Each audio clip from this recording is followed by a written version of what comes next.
Fala galera, aqui é o Vitor do canal Projeto Tarantino, em colaboração com o canal Conhecendo o Sobrenatural, beleza? Galera, não esqueça de deixar o seu like, ativar o sininho das notificações. Quem não é inscrito, se inscreva no canal, é muito bom ter vocês aqui. Sejam muito bem-vindos ao canal Conhecendo o Sobrenatural, beleza? Então vamos para mais um relato.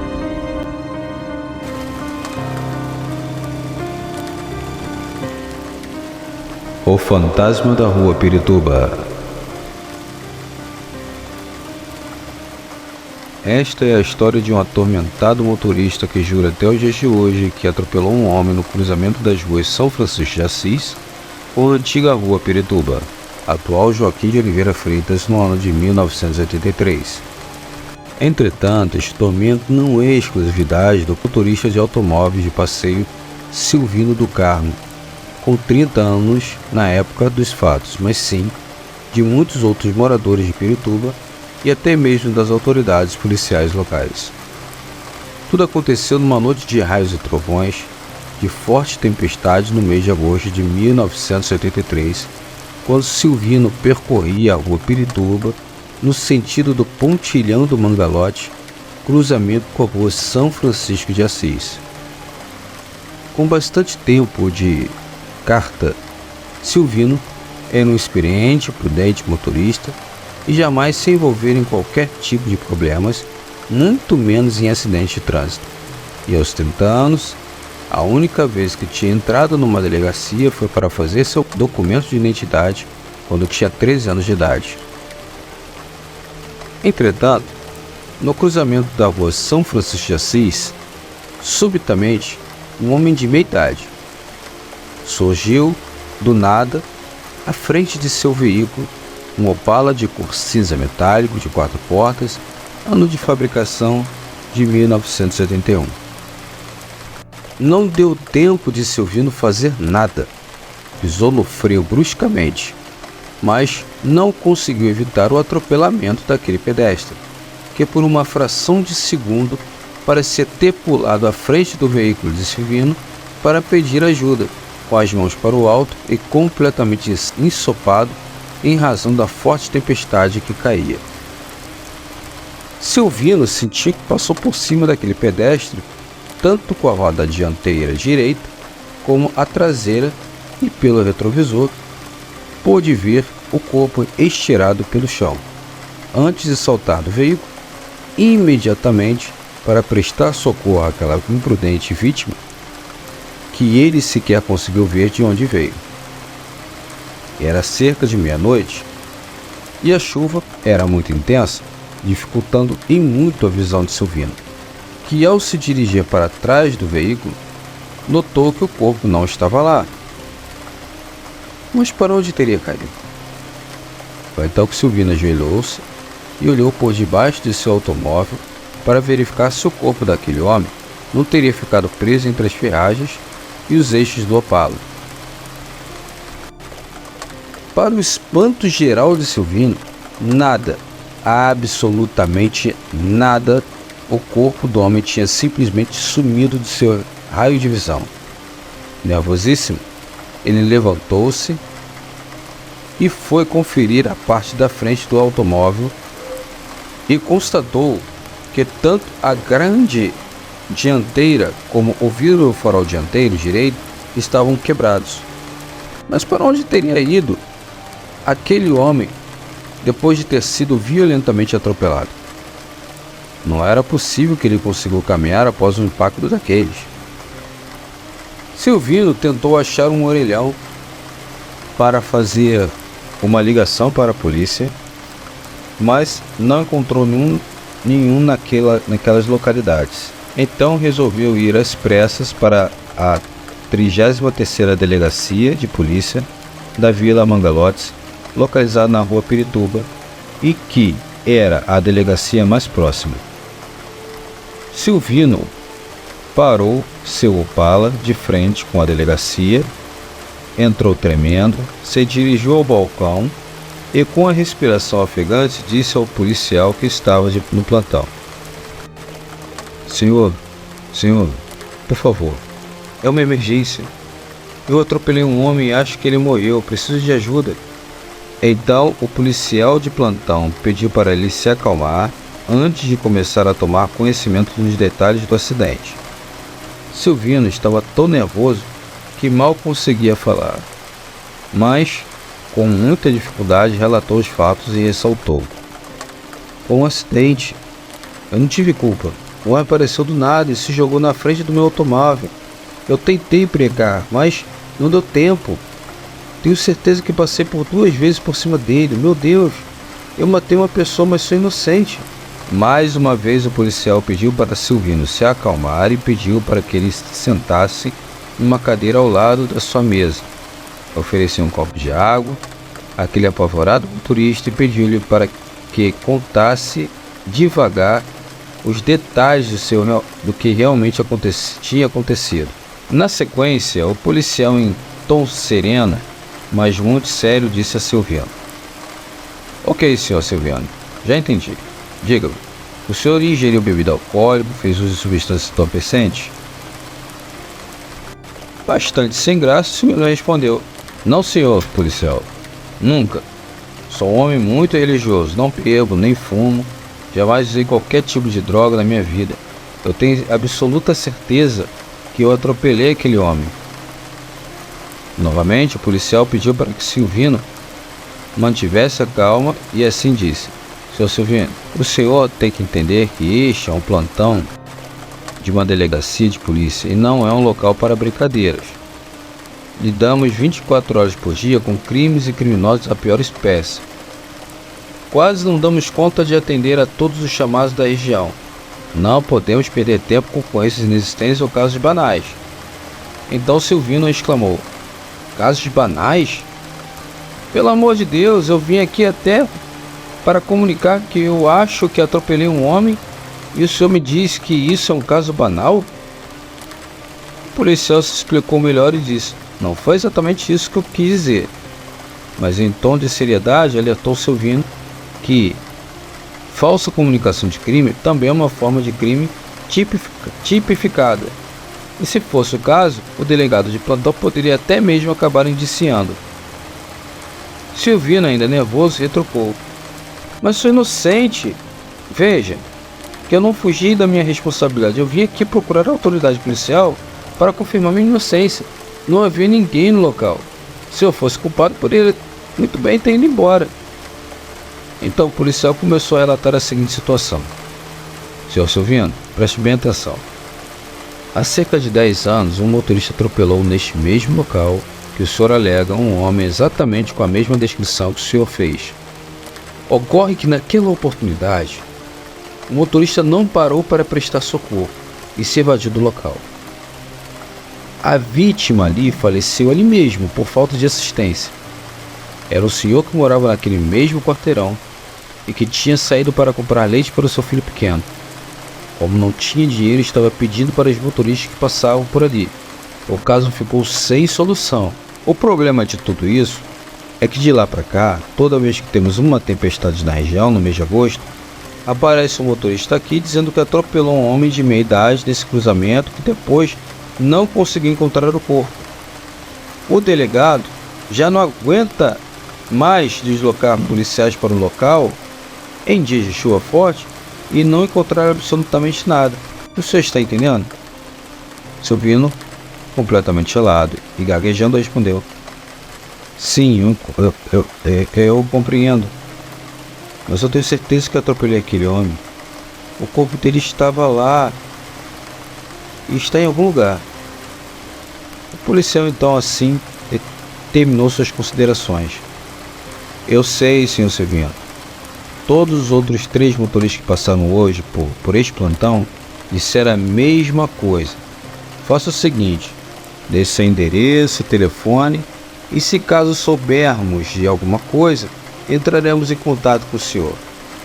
A propósito, como o senhor é um homem muito religioso, um conselho: mande rezar uma missa para a alma daquele homem que faleceu naquele local.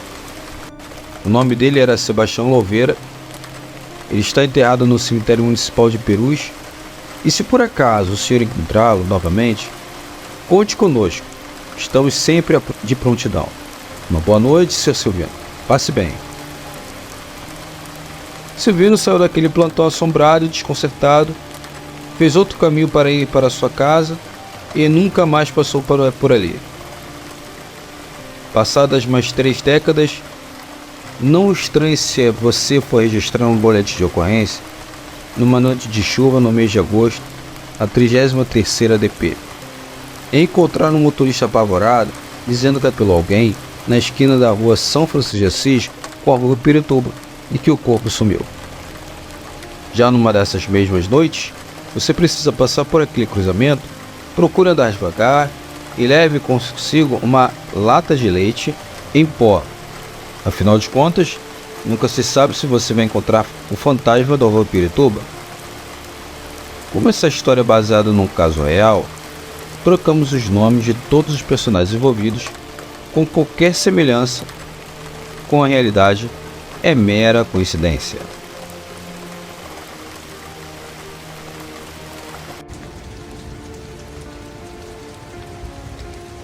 O Padre Sem Rosto.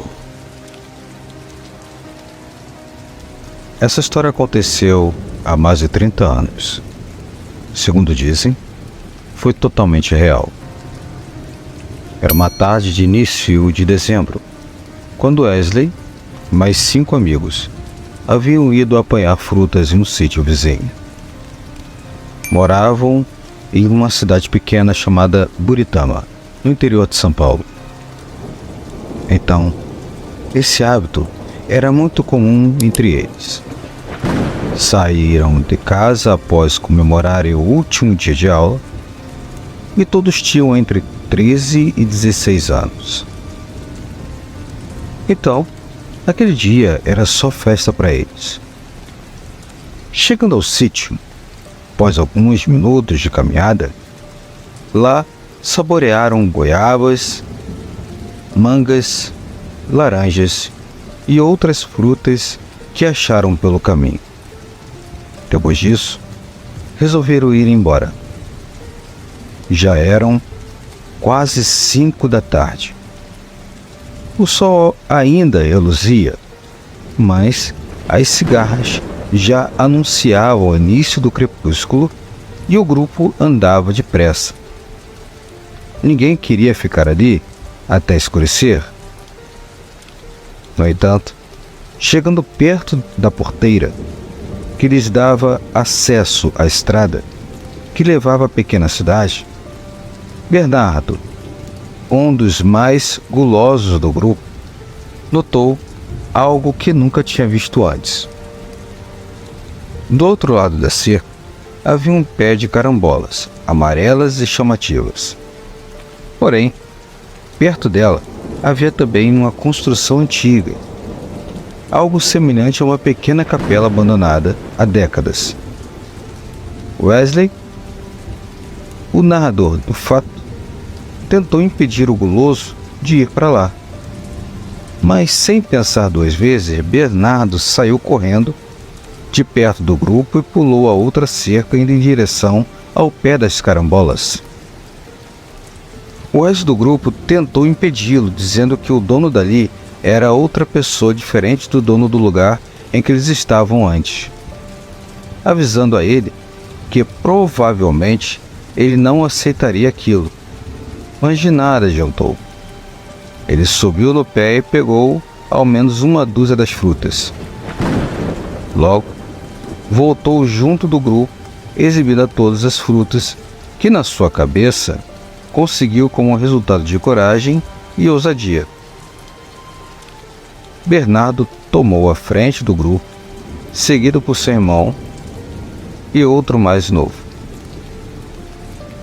Em penúltimo e último estavam Juca e Wesley, respectivamente, os mais velhos do grupo.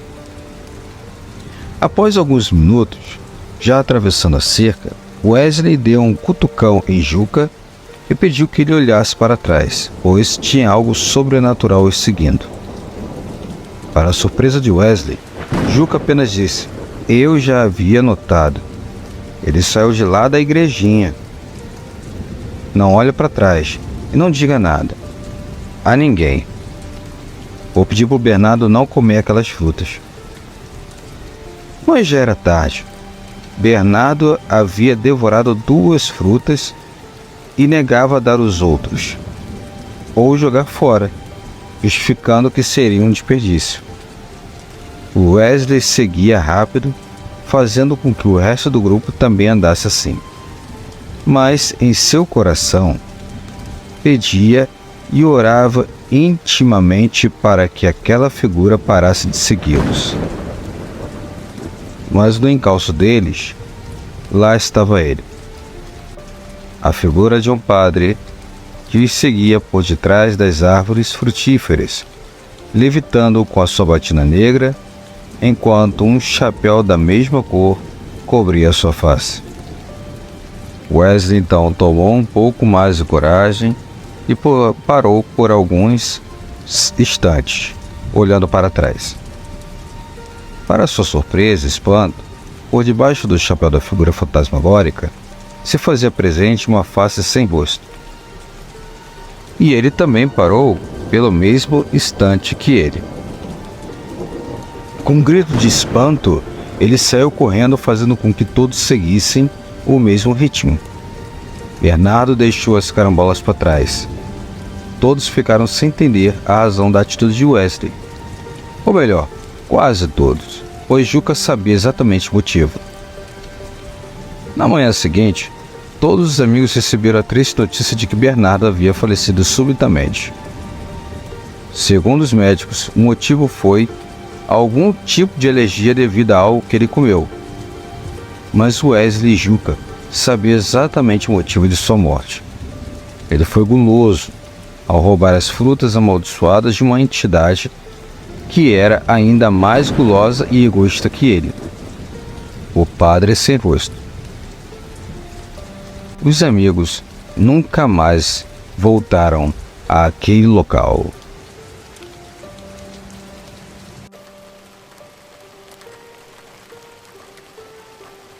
A menina. Um amigo meu me contou uma vez que sempre foi perseguido por um espírito de uma menininha. Ele cresceu, casou e morava com a esposa em um apartamento. A esposa sempre falava que ia viajar com uma amiga e essa amiga a buscava na porta do apartamento. Ele entrava no carro e dizia: "Tchau, amor, depois eu volto." E essas viagens foram se tornando frequentes. Foi quando ele começou a desconfiar que algo estava errado. Foi quando no sonho, essa menininha que o acompanhava desde cedo, em espírito, apareceu-lhe em sonho e disse: "Olha a bolsa que ela não usa mais." E a menininha apontava para a bolsa. Ele acordou assustado e foi atrás da bolsa. Era uma bolsa velha que estava jogada no quarto de hóspede, que ela não usava mais. Dentro da bolsa tinha várias fotos dela com outro homem em viagens, em iate, em festas. Ele pensou, se entristeceu, mas fez as coisas e foi embora. Resolveu não brigar por tudo que construíram juntos e deixou tudo para ela. Disse que Deus dá mais a ele. Não brigou na justiça por nada.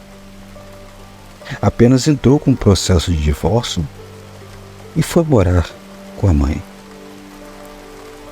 Moral da história: nem sempre olho por olho, dente por dente é a melhor solução.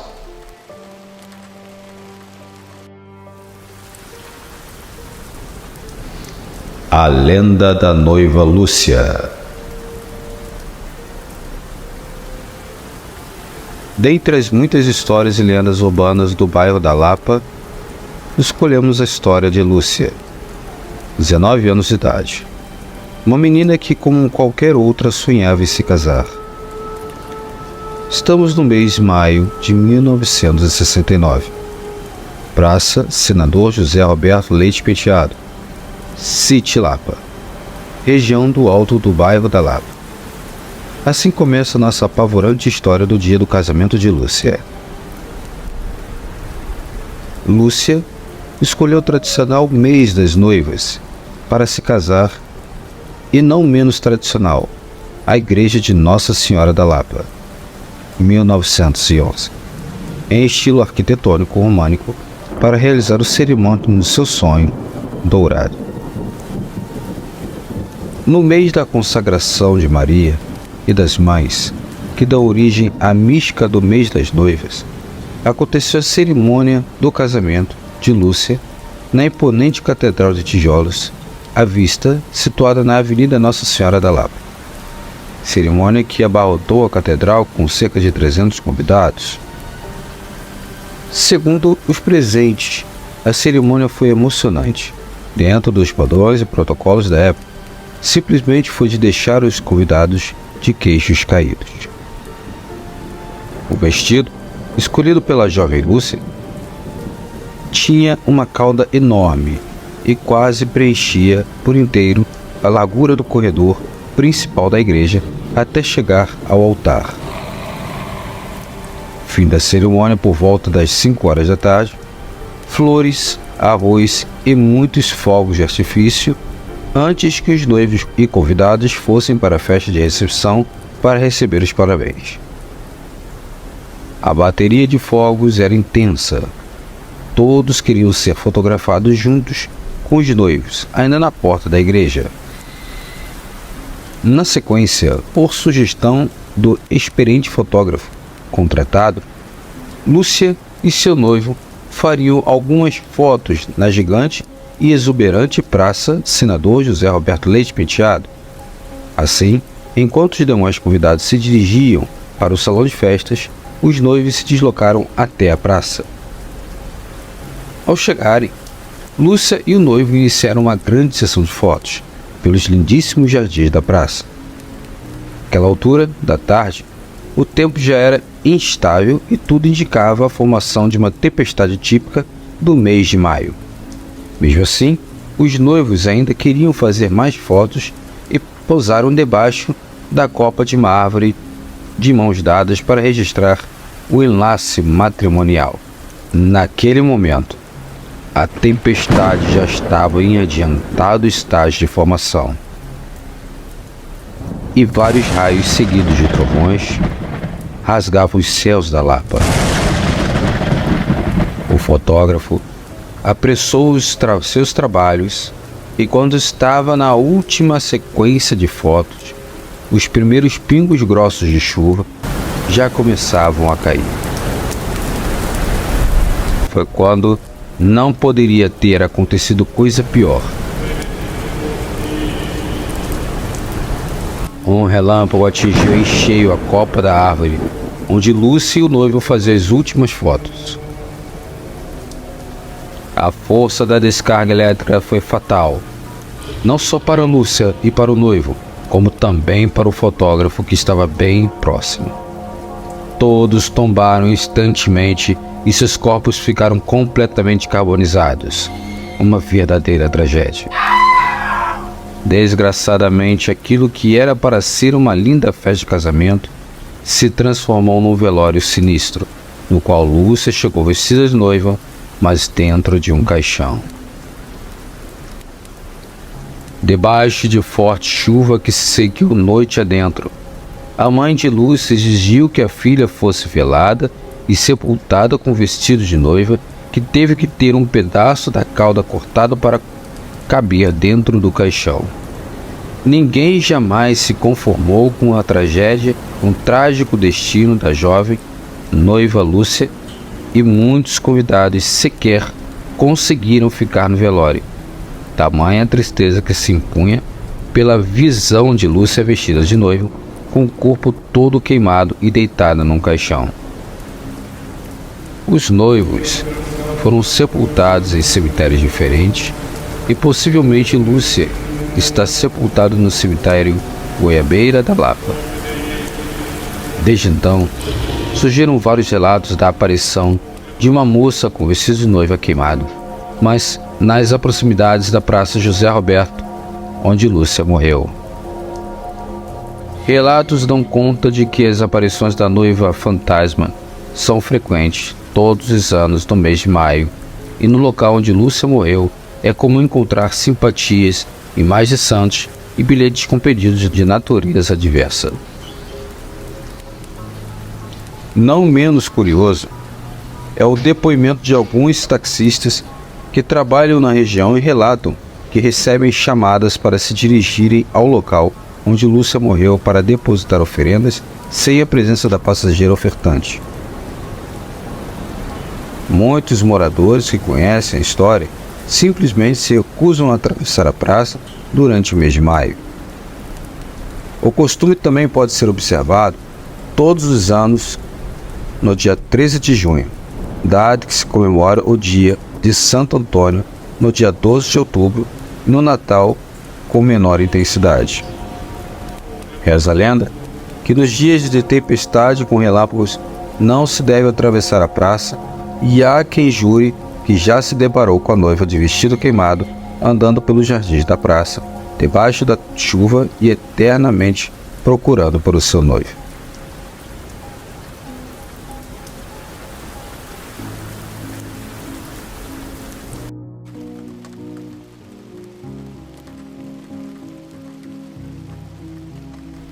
Aviso de morte vindo do além.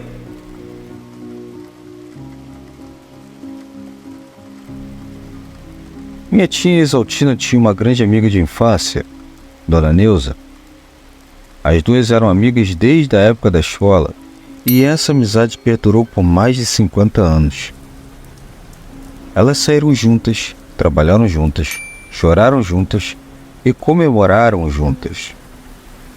Mas o estranho hábito que elas tinham de fazer juntas era avisar sobre a morte de alguém uma para outra. Sim, elas faziam isso. Moravam em cidade pequena. E em cidades assim, quando alguém falecia, logo isso era anunciado pelo alto-falante da igreja. No entanto, nem sempre elas estavam em casa para ouvir isso. Às vezes, uma estava trabalhando no campo e a outra ligava para avisar sobre a morte de fulano, e vice-versa. Exaltina, Exaltina, tô ligando para avisar que fulano morreu. Ou então, Neuza, mulher, liguei para falar que cicrano bateu as botas. E esse hábito se repetiu por anos. Certa manhã de dezembro, chovia muito. Minha tia acordou com uma angústia no coração. Sentia algo de errado no ar. De repente, o celular toca e ela atende. Do outro lado, a voz abafada e chorosa de uma Neuza triste foi ouvida. É, Exaltina. Liguei para avisar que nunca mais vou falar sobre a morte de ninguém, pois a minha acabou de acontecer. Adeus, minha querida amiga. A ligação foi desligada. Aquilo deixou minha tia extremamente perturbada e logo após esse incidente, ela partiu rapidamente para a casa da sua amiga. Lá chegando, uma ambulância tomava conta da porta da casa dela. Seu corpo estava sendo levado ao IML. Dona Neuza havia acabado de sofrer um infarto fulminante, indo a óbito aos 60 anos. Minha tia se arrepiou da cabeça aos pés. Teve medo de início, mas no fundo compreendeu que Dona Neuza só queria se despedir e cumprir o estranho hábito que tinha mesmo no além.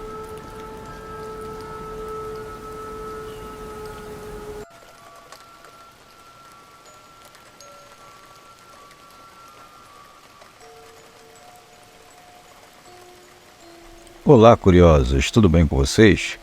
Aqui é o Vitor e vou contar um relato. Certo que o relato não é sobre mim, mas é a pessoa que me passou o relato, ok? Vamos lá. Certa vez estava em casa. Na época só tinha a minha filha mais velha, que tinha por volta de 4 anos. Ela estava na escola e meu esposo trabalhando. Estava Deus e eu em casa. Como disse no relato anterior, eu moro no quintal dos meus pais e meu irmão também. Graças a Deus somos muito unidos. Nessa época, meu irmão tinha só os 2 filhos mais velhos e ele tem 4. Eu estava lavando o meu banheiro e quando fui pegar a vassoura perto da porta que sai para a lavanderia, vi 3 crianças brincando com os brinquedos que minha filha tinha deixado próximo à máquina de lavar. Característica das crianças: uma menina por volta de seus 4 anos, loira, cabelos ondulados, bem branquinha, de vestido azul claro. Estava sentado no chão com um dos brinquedos e rindo para um garotinho que aparentava ter uns 5 anos. Ele era moreno claro, cabelo tigelinha, lisinho e escuro. Estava de camiseta e short. E uma terceira garotinha que devia ter os seus 4 anos também. Cabelos escuros, lisos. Ela tinha a cor de pele igual do menino. Pareciam ser irmãos até. Eles estavam sentados e a última menina descrita estava rodando em volta deles e balançando o vestidinho amarelo com flores pequenas. Eles riam e se divertiam. Olhei para eles por cerca de 1 ou 2 minutos e pareciam não me notar. Até ok para mim. No meu pensamento, era a visita do meu irmão, que subiram para minha lavanderia por ser maior o espaço para brincar. E logo, minha sobrinha chegaria e pensei que tinha ido buscar algo, e etc. À tardinha, minha sobrinha sobe em casa e eu logo disse: Ju, quem eram as crianças que estavam a brincar com os brinquedos da Nina, minha filha? E ele me disse: ué, que crianças? Não tinha ninguém lá? Que eu saiba, não tinha ninguém lá em casa. Eu até disse: para de graça, Ju, eu vi 3 crianças. Dei as características a ele e ela disse: credo, tá doida? Não tinha ninguém na minha casa não. Nem na avó. Daí eu gelei até a espinha. Até hoje não sei quem eram. Nunca mais os vi. O que vocês acham? Desculpem tantos detalhes. Nomes fictícios, como disse, sou cristã e respeito as opiniões de acordo com suas crenças. Obrigado pelo espaço e se quiserem conto mais relatos. Abraço a todos. Ou seja, galera, o que acontece? O sobrenatural não tem hora nem lugar. Ele pode acontecer. Os espíritos podem ou não aparecer. É claro que depende da crença de cada um. Mas em relação a crianças, o que vocês acham? Aparições de crianças, em algumas religiões, são boas, outras nem tanto. Mas o que vocês acham? Coloquem nos comentários, ok?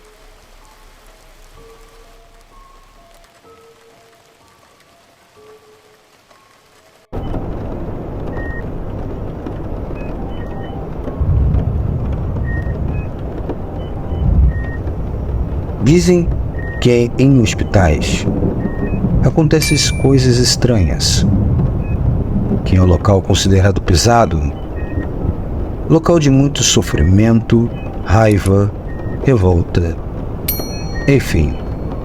coisas consideradas negativas. E posso garantir que isso é um fato. Conheço muita gente que, assim como eu, já passou por algumas situações no mínimo estranhas ou inexplicáveis. Aquele plantão estava sendo terrível, estressante, trabalhoso e agitado. De tudo aconteceu um pouco naquele dia. Desde uma arranhadura de gato a um dedo amputado por Makita. A grande emergência lutada para variar.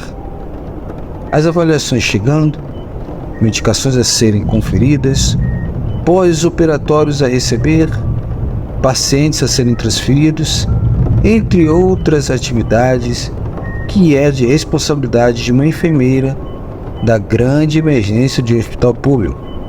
Além, é claro, do déficit de RH que dispunhamos. Bem, eu e minha colega de plantão combinamos o horário do nosso descanso. Como eu estava fazendo 24 horas e bastante cansada, preferiria no primeiro horário, que seria às 23 horas, e voltaria às 3 horas da manhã. Decorreu assim um plantão. Após realizar meu serviço, finalmente deu minha hora. Fui para o nosso estar e o mesmo estava escuro. E notei que só havia uma pessoa já deitada. Seria a enfermeira colega da clínica médica. As camas são marcadas por setores. Ou seja, cada profissional com sua cama.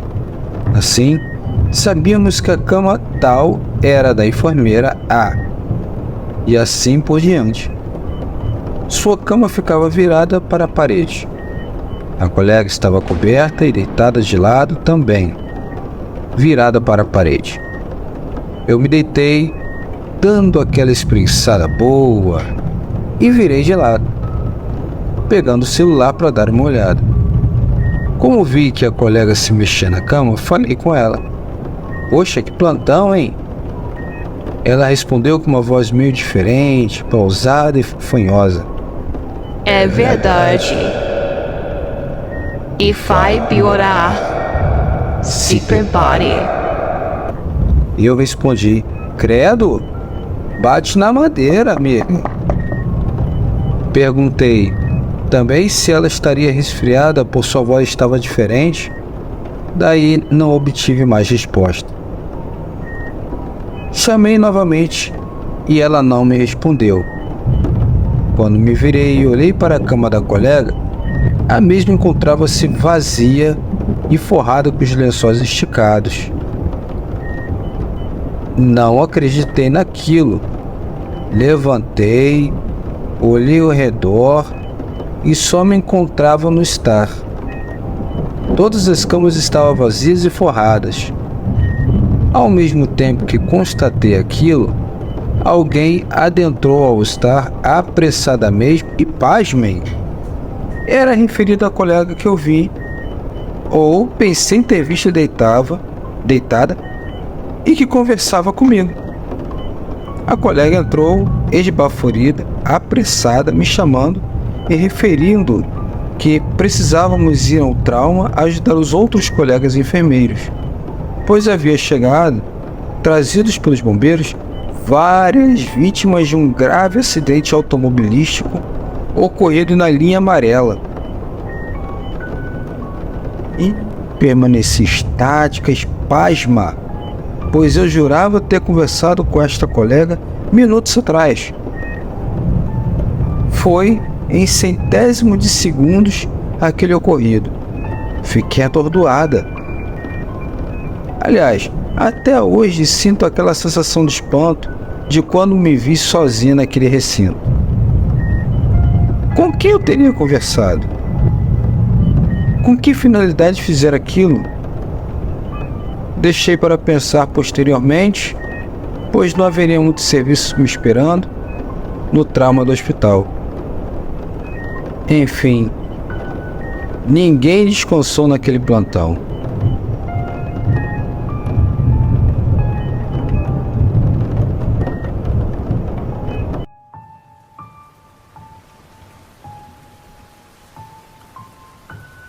Brincadeira na fazenda.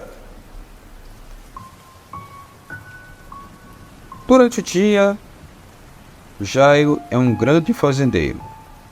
Cuidava das suas plantações e dos seus animais. Tinha hectares de terra para cuidar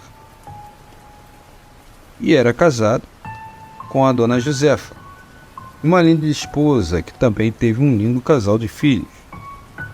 Josefa deixava os filhos próximos ao portão, pois o ônibus passava e levava os filhos para a escola. E assim, a mesma voltava para a fazenda para ajudar o marido. A fazenda contava com muitos funcionários, tanto que Jairo, sendo um homem com dinheiro, construiu pequenos casebres para os funcionários, para que não precisassem voltar o longo caminho de volta para suas casas. Quem tinha família maior, claro que a casa era maior. O Sr. Jairo não cobrava aluguel de ninguém, muito menos água ou luz. Ele queria sempre os funcionários felizes. E os funcionários sempre gostavam do Sr. Jairo, pois tinham tudo de que precisavam e até o salário era razoavelmente alto. E o tempo foi passando sem nada de ocorrer. E em um final de semana de outubro de 2021, estavam todos sentados à noite em uma grande roda, onde estavam os funcionários e, claro, a família de Jairo. Estavam todos conversando, bebendo cursos da noite, e pelo menos uma vez no mês, né? As crianças ficavam brincando aos arredores, pois ali não existia perigo. Não existia perigo nenhum. Isso é, até aquela noite. As crianças se afastaram um pouco mais e ninguém tinha percebido isso. E por volta das 22 horas que foi percebido que as crianças não estavam mais presentes no local. Nesse mesmo momento, foi ouvido ao longe um grande uivo grotesco, assustando a todos os animais da fazenda, que ficaram, obviamente, assustados com aquilo. Mas que rapidamente todos se levantaram, procurando seus filhos. Começou ali um alvoroço, uma bagunça, porque todos ali estavam ouvindo gritos e todos começaram a chamar seus filhos, que logo apareceram, pois estavam todos na brincadeira, na fazenda de se esconder. A velha brincadeira do esconde-esconde. Mas de imediato todos ali presentes se recolheram para suas casas, o mais rápido possível. Mas no meio da plantação pôde-se ver algo grande se aproximando.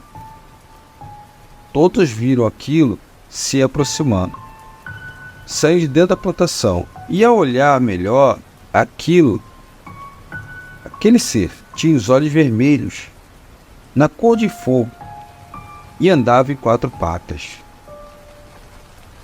Quando aquilo se aproximou da fogueira, puderam realmente ver o que era na verdade.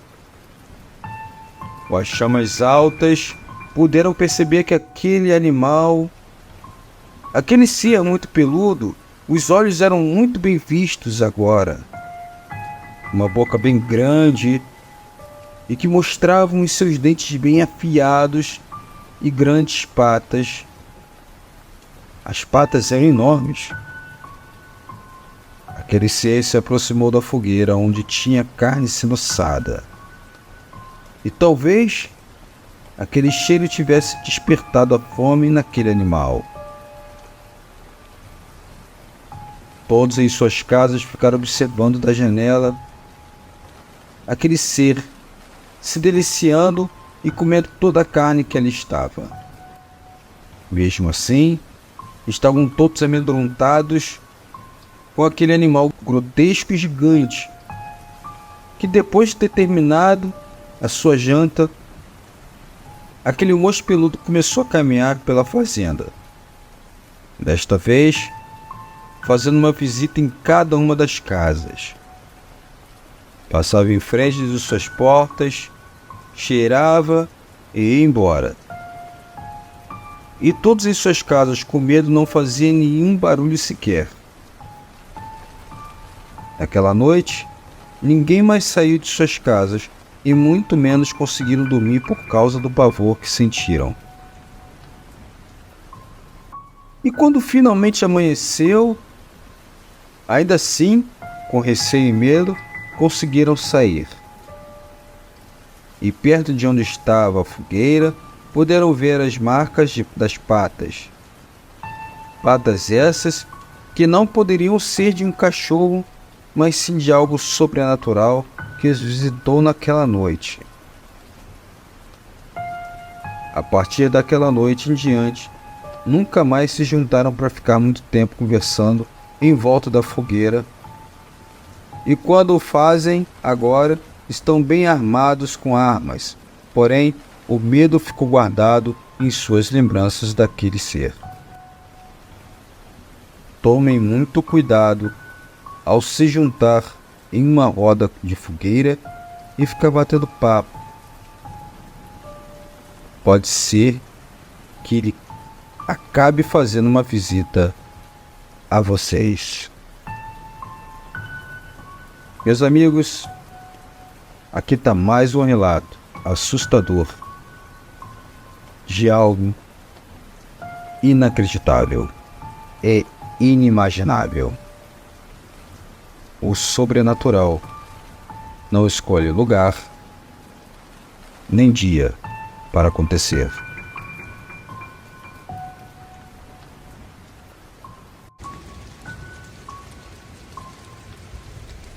A noite no hotel. O que eu vou contar aconteceu com a minha família. Já faz algum tempo. E sempre que eu conto para alguém, nunca acreditam. Mas eu não ligo, porque eu estava lá e vi com meus próprios olhos e sei que foi real. Finalmente as férias tinham chegado e o meu pai tinha planejado uma viagem de carro até o sul do país. Eu estava muito empolgado, pois nunca tinha ido para lá. Não íamos a lugar nenhum, em lugar específico. Íamos visitar várias cidades e ficar um tempo em cada uma. Numa delas foi onde aconteceu a minha história. Assim que chegamos na cidade, já era noite. Fomos direto para o hotel nos registrar. Estávamos cansados e fomos para os quartos dormir. O meu pai e a minha mãe pegaram um quarto, enquanto eu e meu irmão pegamos outro. Assim que entramos no quarto, meu irmão desabou na cama e dormiu por cima das cobertas mesmo. Depois de ter me preparado para dormir, eu apaguei a luz e fui dormir. Quando eram umas 2 horas da manhã, eu acordei com um som de passos no quarto. A janela estava fechada, mas a cortina estava aberta, deixando entrar a luz que iluminava a fachada do hotel. Eu estava olhando a parede, então virei a cabeça para ver se era meu irmão andando pelo quarto. Mas ele estava deitado por cima das cobertas ainda e dormindo. Eu achei que o som podia ter vindo de fora e fechei os olhos para dormir de novo. Então ouvi o barulho de novo. Estava vindo da direção do armário. Eu olhei e lá estava aquilo. Um bicho de 1,50 m mais ou menos, muito magro e andando com as costas curvadas. Dava para ver as vértebras através da pele dele. Eu fiquei totalmente apavorado, não consegui me mexer. Ele estava andando na direção da cama do meu irmão e aquilo andava como se fosse uma galinha, com a cabeça virada para cá e para lá, com os movimentos rápidos. Era uma coisa grotesca. Quando ele chegou no pé da cama do meu irmão, o bicho começou a olhar ele e foi esticando a mão para encostar nele. Ele segurou o pé do meu irmão e depois soltou. De repente deu um pulo e subiu na cama. Aí ele começou a andar na cama usando os braços também como se fosse um cachorro. E parecia que estava cheirando meu irmão. Eu estava totalmente paralisado de medo. Não sabia o que era aquilo. Era o que podia fazer. Então, ele ficou de pé, de novo, na cama do meu irmão, em cima dele com um pé de cada lado. Eu senti que se eu não fizesse alguma coisa naquele momento, alguma coisa de ruim podia acontecer. Num pulo, eu peguei a primeira coisa que encontrei, que foi o travesseiro. Fiquei em pé na minha cama e soltei um berro e fiquei numa posição de ataque. O bicho olhou para mim, eu vi aqueles olhos brancos sem pupilas nenhum, me olhando, e aquela boca aberta como se ele estivesse rosnando com os dentes, mostrando. Eu achei que ele ia me atacar, e foi aí que o meu irmão se virou e estendeu a mão até a lâmpada da cabeceira, acendendo a luz. E foi aí que a coisa mais estranha aconteceu. Quando a luz acendeu, o bicho simplesmente desapareceu. Eu olhei para o meu irmão e ele estava branco. Ele falou para mim que estava acordado, mas não conseguia se mexer. Ele ouviu os passos, sentiu o bicho pegar no pé dele e pular na cama. Sentiu o bicho fungando ele e o bafo com um cheiro de carniça. Mas era como se ele estivesse paralisado. Nem conseguia gritar para me chamar, mas depois que eu gritei, ele conseguiu se mexer para se virar e acender a luz. Nós reviramos o quarto todo e não encontramos nada, nenhum lugar de onde aquilo podia ter saído ou para onde poderia ter ido. Nós deixamos a luz acesa e não conseguimos dormir o resto da noite. No dia seguinte, pedimos para o meu pai para irmos embora para outro hotel. E depois de muito trabalho conseguimos convencer ele. Eu não sei o que era aquilo. Eu nunca mais tive nenhuma experiência sobrenatural, nem quero ter. Mas vou ter pesadelos com aquela coisa pro resto da minha vida.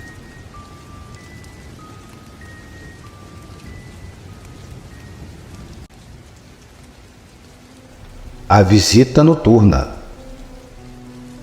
Dizem que assombrações só aparecem para quem tem medo. Ledo engano. O relato que contarei a seguir mostrará que não é preciso ser medroso para presenciar situações sobrenaturais. Os nomes com certeza serão trocados. Silvestre era um grande amigo da nossa família.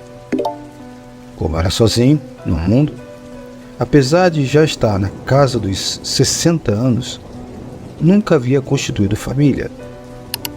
E digamos que a nossa família meio que o adotou, ou seria o contrário. Bem, meus pais tinham por ele respeito e carinho filiais, assim como para mim e meus irmãos, ele era um avô do coração. Apesar de Silvestre ser aqueles homens rudes, de poucas palavras, e muito, mas muito corajoso, não foram poucas as vezes em que nos livrou do cinto do papai. Ele alegava que não era com pancadas que se educava, pois ele era um grande exemplo disso.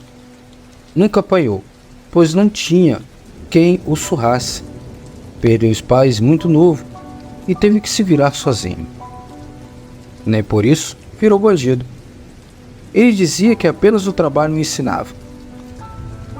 Com o ancião em casa, papai se despreocupava, até mesmo para fazer viagens mais longas, pois sabia que tudo estaria em ordem quando retornasse. Certa vez, viajaram todos para um casamento de um parente na cidade. Eu, que desde sempre fui avesso à cidade grande, não quis ir. Dei graças a Deus poder contar com a companhia do nosso vovô Silvestre, que tão pouco gostava da cidade que nem eu.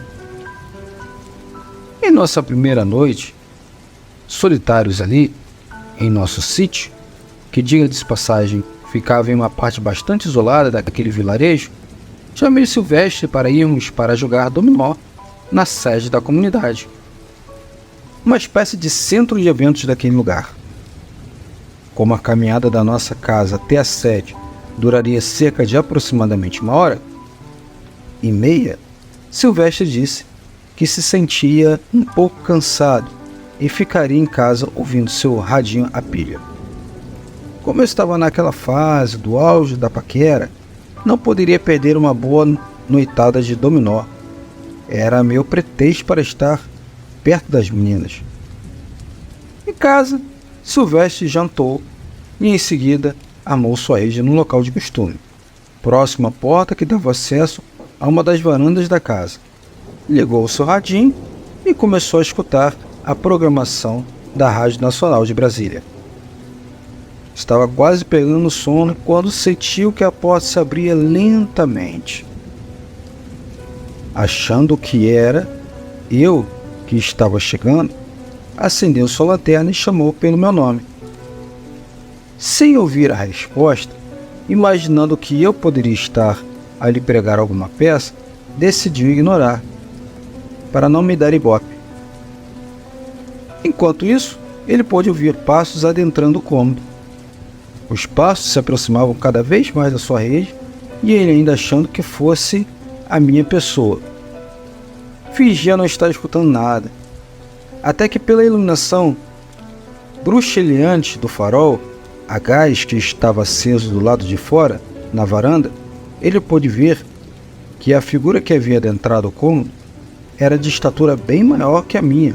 Não poderia ser eu. Levantou-se de um pulo, achando que poderia ser um ladrão. Rapidamente apalpou sua algibeira em busca do seu canivete, mas a figura saiu em direção à parte exterior da casa. Silvestre seguiu atrás.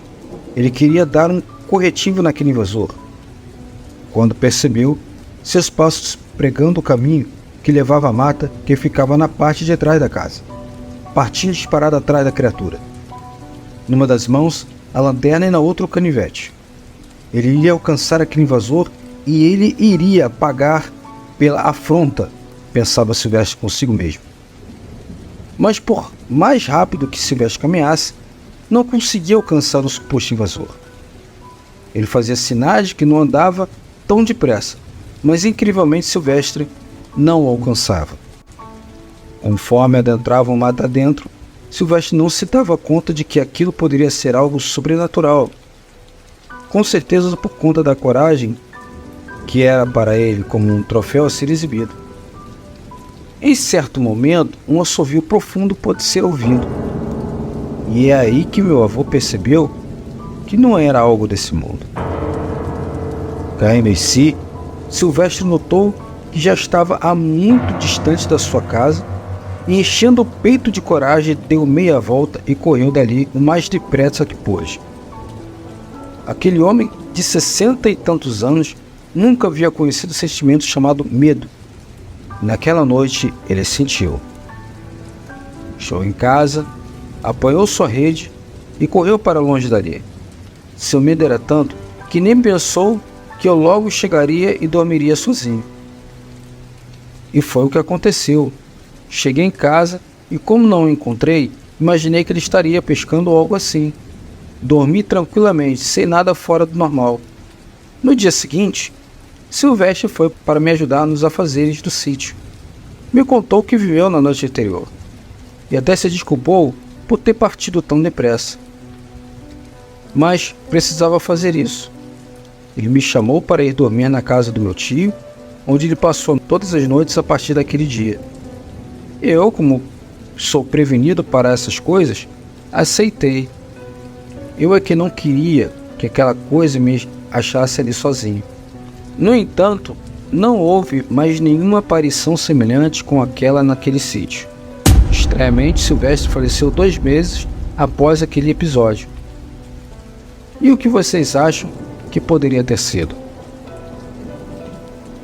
Coisas sobrenaturais acontecem sem percebermos e sem contarmos a hora, nem o local e nem o dia. Muito Obrigada pela sua presença. Se gostou do vídeo, deixe seu like. Se for novo por aqui, inscreva-se no nosso canal e assine o sino das notificações. Comente qual a sua cidade. Também aceitamos sugestões de vídeos. Se gosta do nosso trabalho e quiser nos ajudar, se torne membro ou dê um valeu. Também compartilhando os vídeos com seus amigos nos ajuda a alcançar mais pessoas. Desde já agradeço e até o próximo vídeo. Tchau, curiosos!